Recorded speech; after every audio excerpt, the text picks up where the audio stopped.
a good argument or a bad argument, you've got to analyze it, right? You've got to pull it apart and see what it says. So, in this task, you want to start by identifying the conclusion. So what's the conclusion of this argument, this case-building argument? Use of the river for water sports will surely increase. Okay, yes, that's an intermediate. Yeah, that's an intermediate, what logicians call an intermediate conclusion. The final conclusion actually is that next sentence, right? Which says that therefore, or for that reason, those are called conclusion indicators, which sort of preview that you're getting a conclusion. The city government should devote more money to this year's budget to Riverside facility.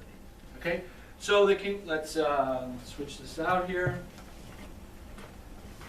And, on the test, I would encourage you to, just, in your own words, you don't have to write the whole darn thing out, but just say, city increase money for water sports. That's the conclusion, right? Now, Ainsley mentioned the sentence before that. The use of the river for water sports is therefore sure to increase. That's an intermediate conclusion. It's actually related to the final conclusion and depends in part on premises that come before it. But in this case, it's not the final conclusion. Another thing you might do, and I don't know if you can do this in the exam, is basically to circle it or to otherwise identify what the conclusion is. Because when you're writing your response, you've got pressure and time and other things, and sometimes you can lose track of, what was the final argument going to be? Okay, so what are some premises for believing that the city should increase money for water sports? Actually, there's a whole bunch of premises.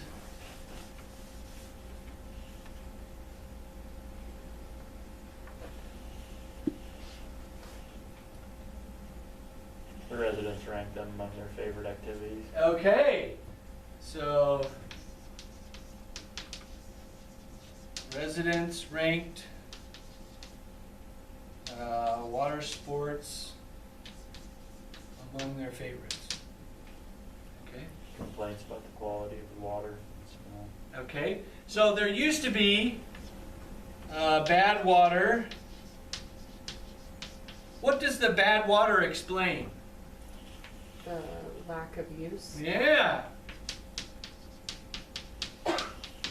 So how is bad water and the lack of use related to our final conclusion that the city should spend more money on water sports? Because they're going to clean it up. Yeah. Surely will increase. Surely. Yeah, it's a pretty strong, right? So premise 3 here would be something that since the water is going to be improved, then more use. Use will increase. Okay. Any other premises in there?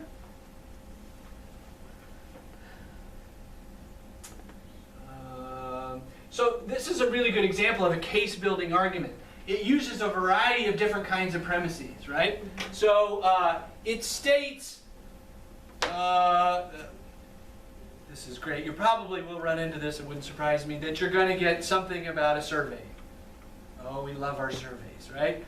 So a survey is a tool about how people feel about some particular certain sort of thing. So what's that?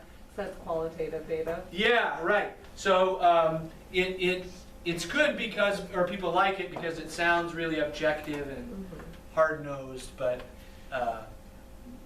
it's usually about opinions or feelings, and so it doesn't mean it's bad. But so you've got a survey result. What else do you have? What other kinds of statements do you have in there? Statements about complaints from residents, right? Was that a survey? It doesn't really say, right? It just say that there have been lots of complaints. Does it say lots? No, it just says complaints from residents. How do we know that they know about the complaints? It doesn't really say. It's not quoting people from a newspaper source or saying I interviewed 100 people and 85 of them said the river smell. In response, the state has recently announced plans to clean up the Mason River. Use of the river for water sports is therefore sure to increase. Okay, so now that we have a sense of the argument, we go to the next step. Now you're ready to start doing some judgment of the piece, right? But let me tell you, if you don't do this part right, you are sunk.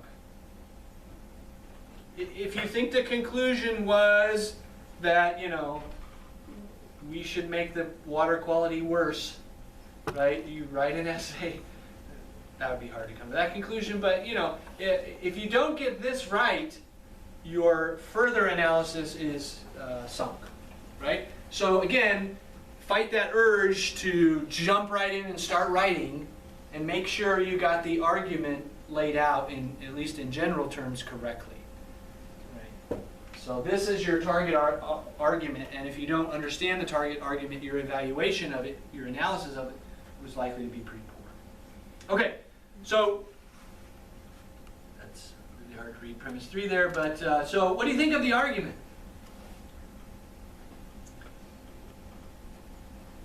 What's good?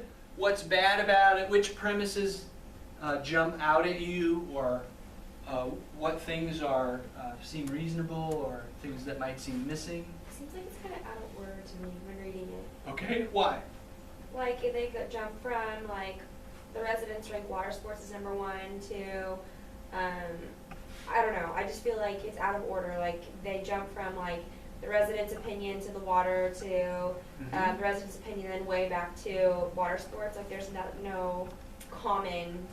Okay. I don't know. Yeah. Part of this is the nature of case-building arguments, but I think part of it is you're pointing to that maybe some of these don't actually support each other as clearly as the author would hope. Can we, so let's, I think that's right. Let's drill down into the premises and look at them and see what we might conclude about the relationship between premises. So, I mean, let's take an example.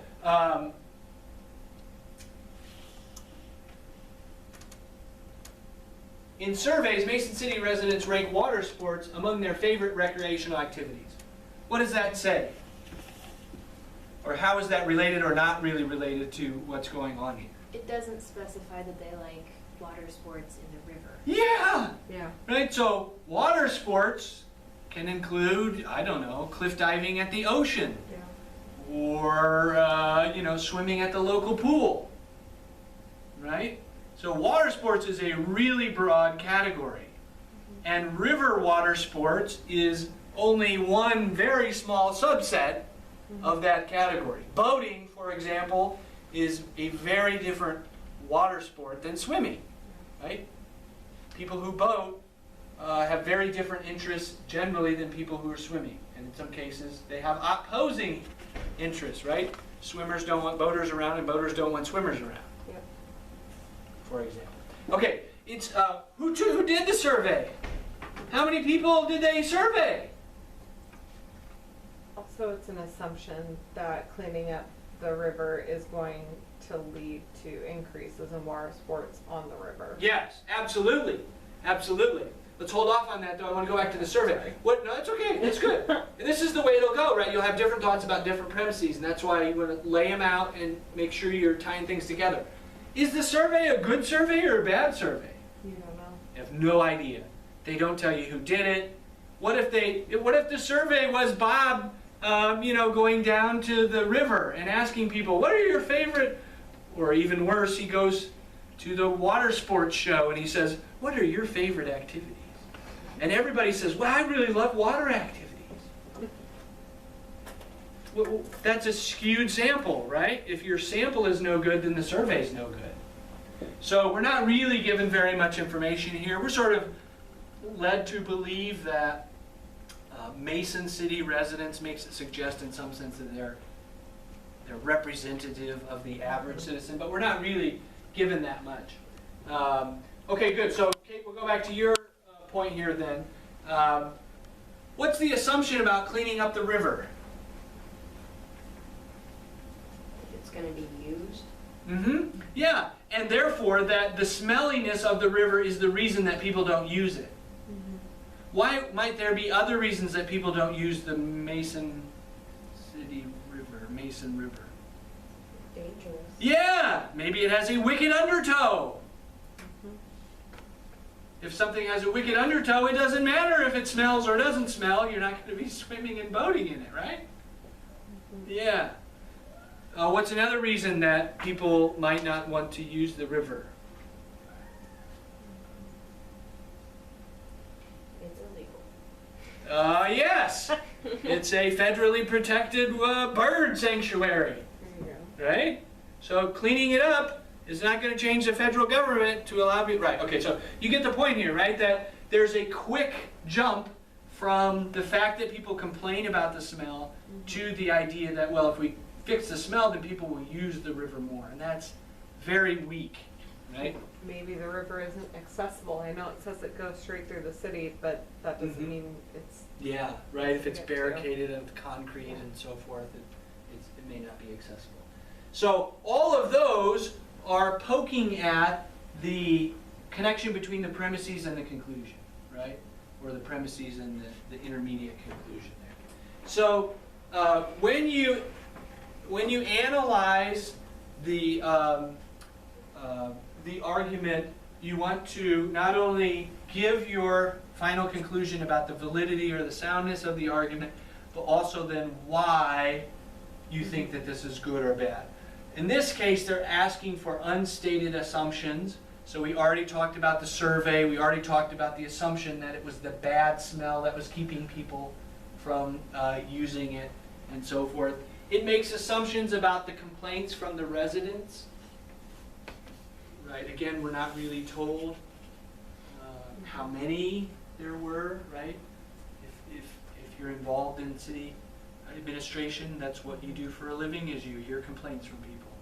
People are complaining about things all the time, right? So it may be that the river stinks on occasion, but it may be that just some people like to complain, right? So there's not a lot of evidence given there, not a lot of connection between those. So how would you rank this argument? And when you think about this, you want to think about a scale, and you want to avoid, it's a perfect argument and it's the most worthless argument you've ever heard, right? So you can just sort of cross those out, right? Because I don't think they're going to give you a worthless argument or a perfect argument. And so what do you think? How would you rank this? In closer to right in the middle, or sort of leaning towards pretty decent, or leaning towards pretty bad? In the middle. You would say right in the middle? Leaning towards. You're leaning towards bad? You can play it both ways. You're just playing the obscurity for the negative part, but you could go the other way. That's absolutely true, right? So the punchline here is it doesn't matter. I mean, if you avoid those extremes and you explain your position, it probably all three of you could have gotten come to different final conclusions and still gotten the same score. You see that? I mean, if you parse out your answers and show how the hidden assumptions improve or hamper the argument. Does that make sense? Yeah, I mean, this is not a worthless argument. There's some reason to think, that bad smell, people don't want to be around bad smells, and they did the survey, but it's not a super strong argument. Okay.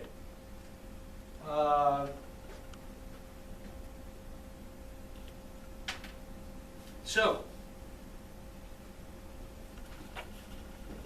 comments, questions? Let me go back to this.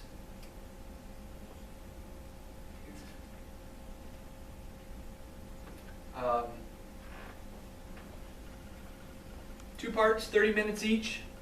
Does it seem clear what the differences between the two parts of the test are? Okay. Does it seem clear you want to avoid extremes? Positive and negative either way. It's clear that you can't just state your opinion. Right?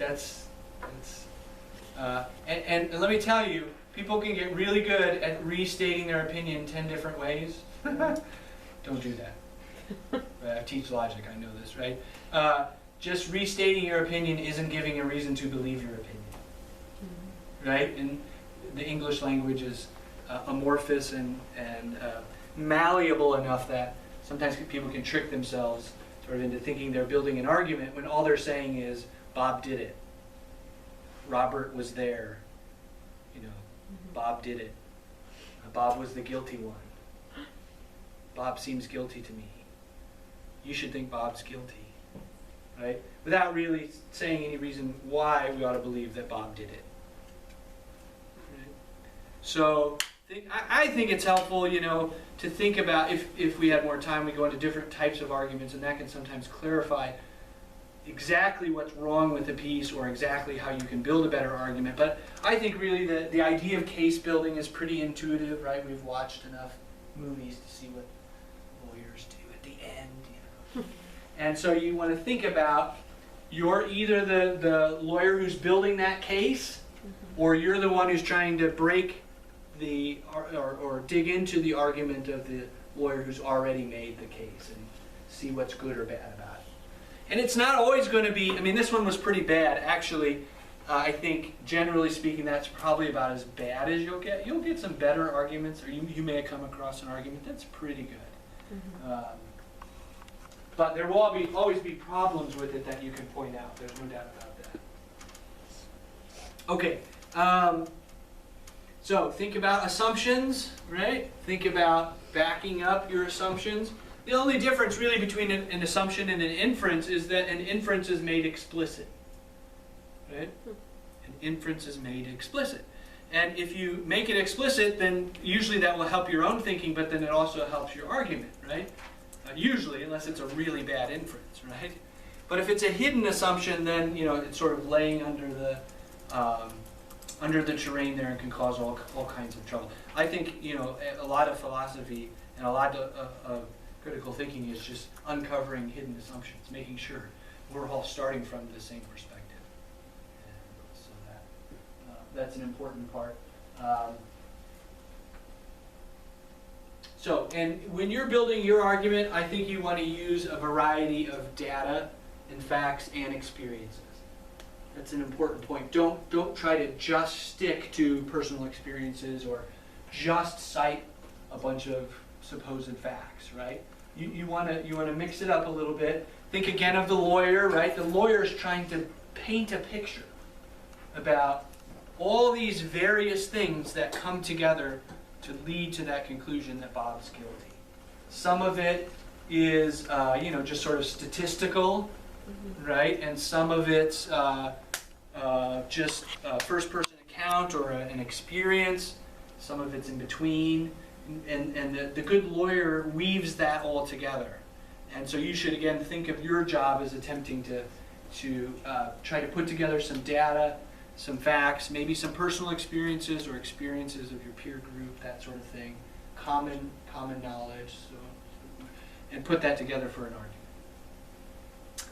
Okay, well, we're about out of time. I guess we got maybe one more question or comment. No, perfectly clear. Ready to take that exam. Okay, well, I wish you all the best, in taking the exam. And if you have questions or comments, you can follow up. I've actually done this for a number of years, so you can get on the web and watch other older versions of me looking younger and probably explaining things better. Yeah, I guess I'm done. Good luck. Thank you.